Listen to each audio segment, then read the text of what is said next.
Everton have made a positive start to the Premier League campaign, but they will still rue their missed chances after an out-of-sorts Aston Villa team who came away with a point at the Hill Dickinson Stadium. The Toffees unleashed 20 shots across the affair and amassed an XG, expected goals, total of 2.17. And yet this wasn't enough to breach Emiliano Martinez's goal mouth, and with no thanks to the wasteful Beto up top. Beto has been resurgent under Moyes' wing. In Sean Dyche's Everton system, the Bissau-Guinean striker scored only 7 goals across 50 matches. Since the craggy-faced manager's dismissal, he has posted 9 goals from 24 games. But he's not without his blemishes. A striker's life is defined by peaks and troughs, but the towering Beto will be frustrated with having missed a slew of chances against Unai Emery's side, notably finding his laces tied together when played through, open and free, by Iliman Ndiaye in the first half. With Thierno Barry waiting in the wings, Moyes will perhaps consider freshening things up when his outfit meet Liverpool at Anfield next weekend, although the 27-year-old's experience may see him pull through. But in any case, it was one to forget for the forward, and he wasn't alone in flattering to deceive.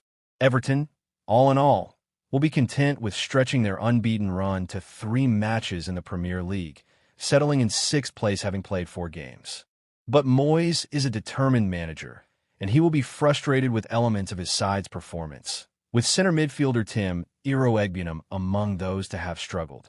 Described as a passenger by Everton writer Lyndon Lloyd, who also remarked that the hosts were too open, Iroegbunam was perhaps generously handed a 6 out of 10 match rating by the Liverpool Echo, who acknowledged that it was a tough afternoon for the 22-year-old, ceding possession in the first half and failing to get involved after the break. So he was hooked. Merlin Roll, signed on deadline day, will fancy his chances at Everton this season, nailing down a starting spot in the middle of the park.